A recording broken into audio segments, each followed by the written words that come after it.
오늘 본문 말씀 창세기 38장 24절에서 30절까지 말씀입니다. 오늘 말씀이 짧아서 한번 봉독하고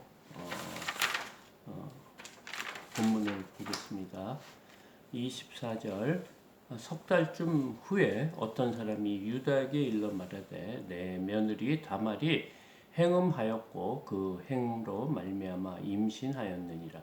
유다가 이르되 그를 끌어내어 불사르라. 여인이 끌려 나갈 때 사람을 보내어 시아버지에게 이르되 이 물건 임자로 말미암아 임신하였나이다. 청하건대 보소서 이 도장과 이 끈과 지팡이가 누구의 것이니까 한지라. 유다가 그것을 알아보고 이르되 그는 나보다 옳도다. 내가 그를 내 아들 셀라에게 주지 아니하였음이로다 하고 다시는 그를 가까이 하지 아니하였더라.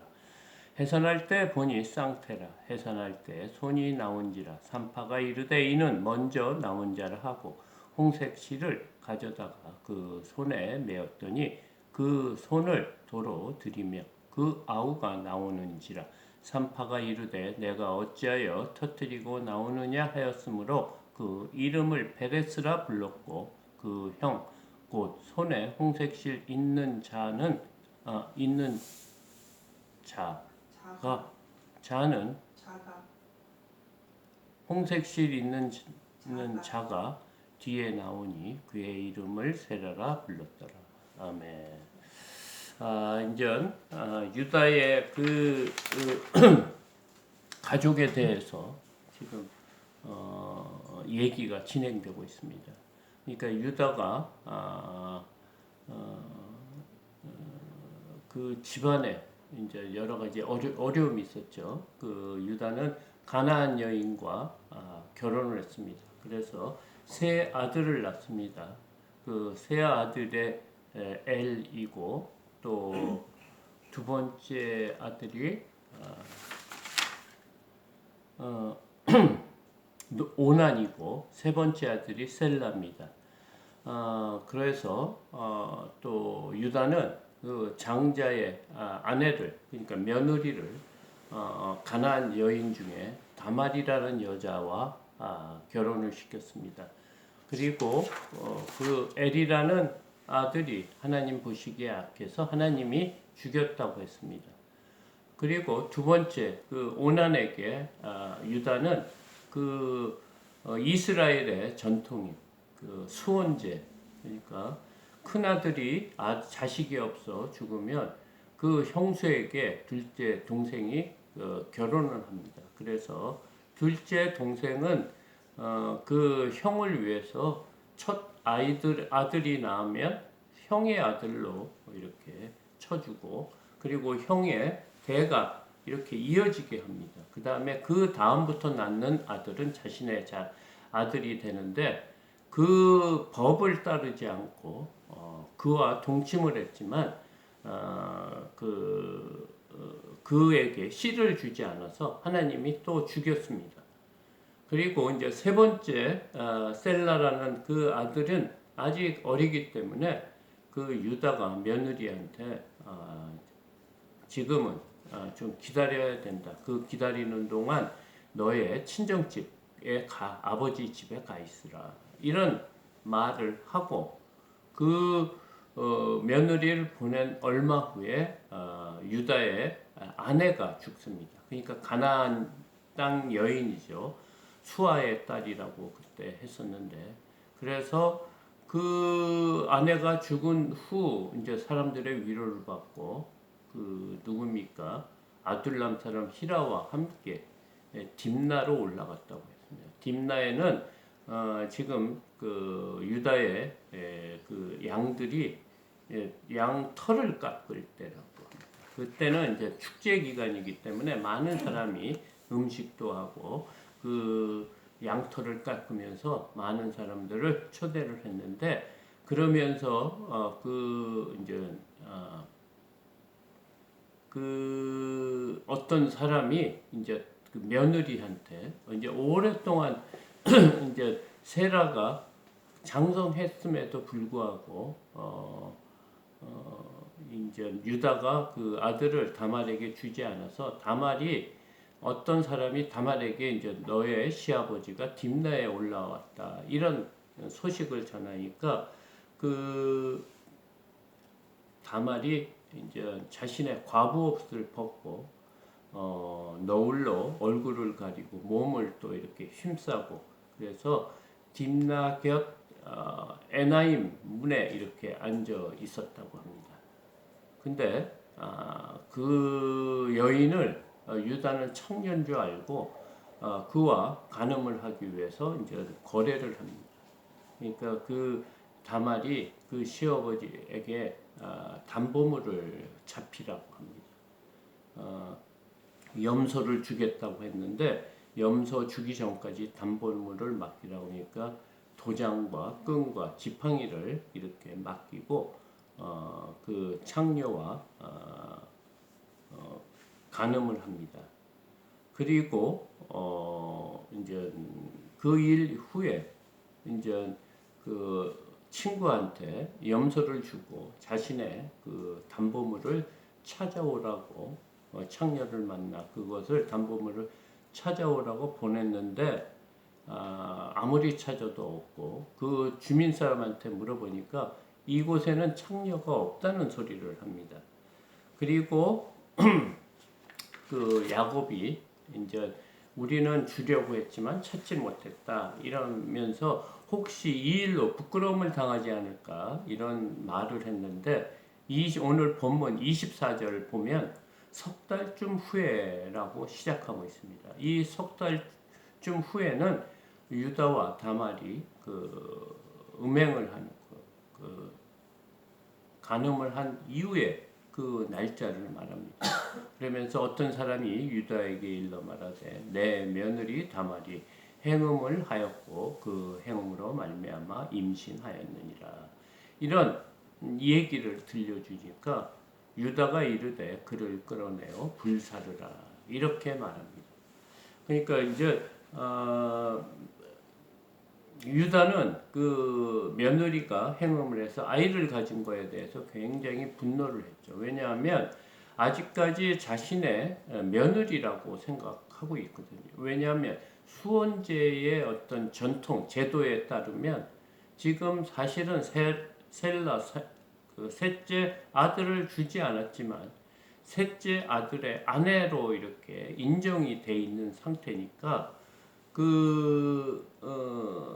자신이 지금 그 세라를 주지 않으면서도 다말이 행음한 거에 대해서 분노를 하는 거죠. 그리고 그를 끌어내어 죽이라고 그러지 않고 불사르라고 합니다. 원래 이거 행음하다, 간음하다 잡힌 여인은 돌로 쳐 죽이기로 이렇게 율법에 돼 있습니다. 그런데 지금 유다는 불을 살라 죽이라고 합니다. 이 불 살라 죽이는 사람은 제사장의 딸일 경우에 제사장의 딸이 행음할 경우에 불 살라 죽이는 건데 지금 유다는 굉장히 심한 그런 벌을 지금 며느리에게 주고 있는 거죠. 그 25절 그때 여인이 끌려 나갈 때 사람을 보내어 시아버지에게 이르되 이 물건 임자로 말미암아 임신하였나이다. 청하건대 보소서 이 도장과 이 끈과 지팡이가 누구의 것이니까 한지라. 그러니까 이 다말이 이런 모든 그 이스라엘의 전통을 안 거죠. 행음을 하고 또 간음을 하다 걸리면 죽을 줄 아는 거죠. 그러면서도 그 자신의 남편 그 엘의 자손을 갖기 위해서 자신이 모험을 무릅쓰고 죽기를 각오하고 이런 일을 한 거죠. 그래서 그가 정말 지혜롭게 죽을 줄 알지만 그 시아버지의 그 담보물을 갖고 죽기 전에 이렇게 보여줬다고 지금 하고 있습니다. 여기 보면 청하건대 보소서 이렇게 얘기를 하는 그 다말의 표현하고 예전에 요셉을 애굽에 이스마엘 사람에게 팔고 그 옷에 뭐 염소의 피를 붙인 다음에 야곱에게 보일 때 보소서 이렇게 얘기를 하고 있거든요. 그러니까 여전히 지금 속고 속이는 관계에 있다는 거예요. 며느리가 사실은 시아버지를 속인 거죠. 그러니까 유다를 속인 것입니다. 유다는 누구를 속였습니까? 야곱을 속였습니다. 야곱은 누구를 속였습니까? 에서를 속였어요. 또 이삭을 속였어요. 지금 하나님이 택한 그 믿음의 조상들이 지금 이런 일을 하고 있다는 것을 지금 성경은 보여주고 있어요. 이 족보가 이어져서 예수님이 다윗을 통해서 다윗이 낳고 또 다윗을 통해서 예수 그리스도가 이 땅에 오시는 그런 족보를 지금 이야기하고 있거든요. 창세기는 족보에 그 관련된 말씀이라고 말씀드렸는데 아브라함의 후손, 하나님의 백성의 후손이 지금 이런 관계에 있다는 이런 사실을 본문이 말하고 있습니다. 왜 이런 말씀을 합니까? 지금 사람들은 자신의 죄는 굉장히 가볍게 생각하지만 남의 죄는 크게 생각한다 이거죠. 그래서 우리나라에도 새로운 무슨 용어가 생겼지 않습니까? 내로남불이라고. 내가 하는 건 로맨스고 남이 하는 건 불륜이라는 이런 말이 나온 것처럼 지금 유다의 삶이 뭐와 같으냐면 외식하는 자와 같다는 거예요. 이 외식하는 자는 이 세상의 모든 사람이라는 거예요. 그러니까 세상 사람들은 어떤 겁니까? 죄를 짓고 들키지만 하면 죄가 없는 걸로 이렇게 생각하는데 하나님의 백성은 아니죠. 죄가 있으면 회개하는 것이 죄가 없어지는 거예요. 그러니까 회개를 하냐 안 하냐가 굉장히 중요한 건데 지금 유다는 어떤 식으로 하고 있냐면 자신의 죄는 보지 않고 며느리의 죄만 이렇게 부각하고 있다는 것을 지금 본문은 말하고 있습니다. 그래서 26절 유다가 그것을 보고 알아보고 이르되 그는 나보다 옳도다. 지금 이 말을 하는 겁니다. 자신이 해야 될 일이 무엇입니까? 내가 그를 내 아들 셀라에게 주지 아니하였음이로다 하고 다시는 그를 가까이 하지 아니하였다. 유다가 그래도 자신이 잘못한 것을 반성하고 회개하는 겁니다. 지금 자신의 죄가 많은 사람 앞에서 밝혀진 거예요. 왜냐하면 도장이 있었던 거죠. 그때 당시에 도장은 굉장히 아무나 갖고 있는 게 아니고 어느 정도 재산이 있는 사람이 무슨 양을 팔 때나 가축을 팔 때 또 땅을 사고 팔 때 필요한 이런 도장이고 또 지팡이는 그 사람의 그 뭐라고 그럴까 정체성을 이렇게 알려주는 거거든요. 자신의 지팡이 그러니까 유다의 지팡이 그러니까 자신의 것임을 많은 사람에게 이렇게 드러났지만 그곳에 그거 자신의 죄를 숨기지 않고 그는 나보다 옳도다. 지금 이런 말을 하고 있습니다. 그러면서 내가 내 아들 셀라가 장성했지만 또 그 며느리와 결혼 또 살 때 또 죽지 않을까 두려운 마음도 있어서 주지 않았을 거라고 생각합니다.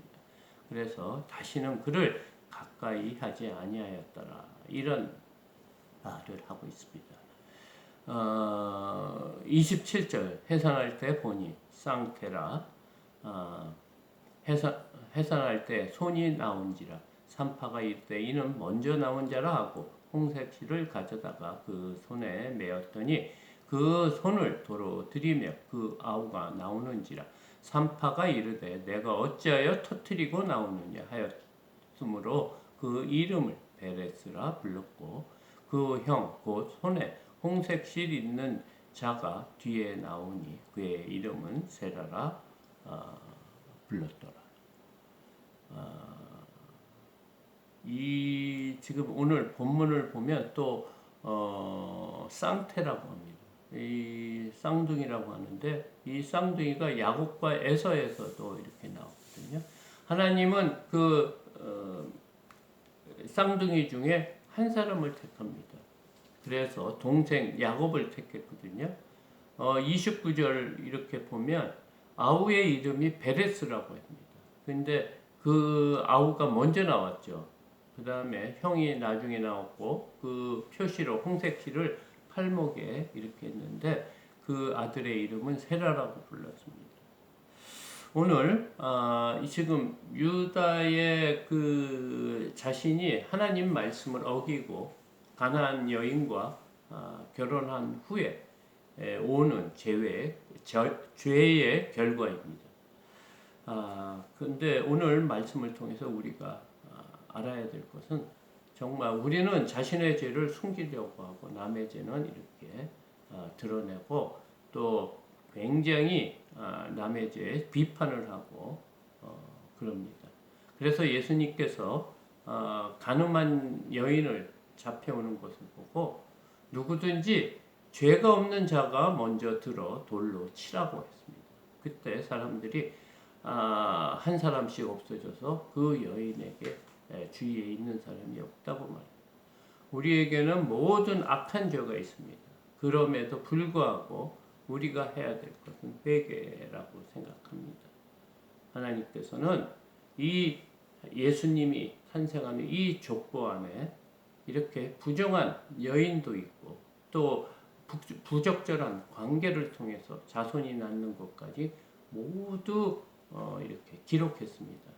보통 그냥 일반적인 종교라고 하면 이런 것을 아마 뺐을 겁니다. 그러나 이 기독교는 우리의 선하고 착한 것으로 구원을 받지 않는다는 거예요. 기준이 그거에 있지 않다는 거예요.